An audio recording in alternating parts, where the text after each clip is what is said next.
Санкциите кои администрацијата на претходниот претседател на САД Џо Бајден непосредно пред самото заминување ги воведе врз руската нафтена индустрија поради војната во Украина, барем засега нема сериозно да влијаат врз Северна Македонија, односно врз домашното снабдување со природен газ, вели експертот по енергетика Константин Димитров. Ние си купуваме регуларно на берза, на пазар слободен природен газ. Она што важи геополитички за сите потрошувачи, важи и за нас.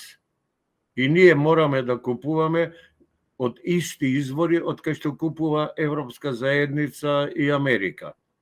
Немаме можност да купиме директно од Русија, кој што било поевтино, мораме да купиме преку посредници. Значи ќе купиме од Турција, а Турција ќе купи од Русија и ќе ни наплати провизија.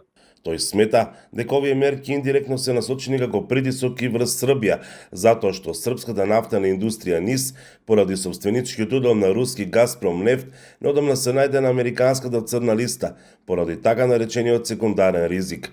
Димитров предупредува дека ваквата состојба сепак би можела да има влијание врз цените на енергенсите на пазарот. Оно нема влијание за безбедноста, но секое вознемирување или бранување на геополитичката состојба веднашка се одразува на цените на енергентите и на течните, значи на нафтата и на гасната, па дури и на електричната енергија од време на време има притисок, како што беше пред некое време драматичното неколку дневно зголемување на цената на електрична енергија. Од Регулаторната комисија за енергетика велат дека согласно податоците од годишниот извештај за 2023 година, трговците на големо со сурова нафта, нафтени деривати, биогорива и горива за транспорт го вршеле увозот на нафтени деривати во земјава од 11 држави. Најмногу нафтени деривати биле увезени од соседните земји, од Грција 87,74% и Бугарија 7,44%. Следуваат Албанија, Србија, Франција, Романија и мал процент на увоз од други земји. Согласно овие податоци не се очекува влијание во однос на снабдувањето со нафтени деривати кај нас, но овие санкции влијаат врз берзанските цени, кои заедно со курсот на доларот се земаат во предвид при формирањето на малопродажната цена на нафтените деривати.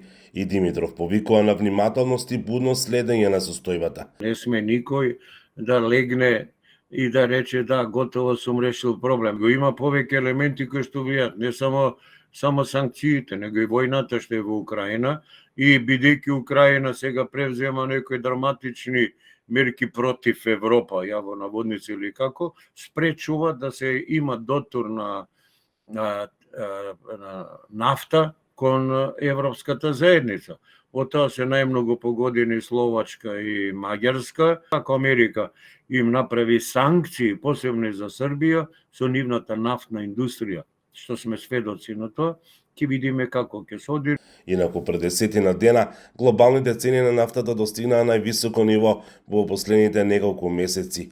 Цената на нафтата Брент искачи на $81 за барел, а цената на американската нафта ВТИ околу $78.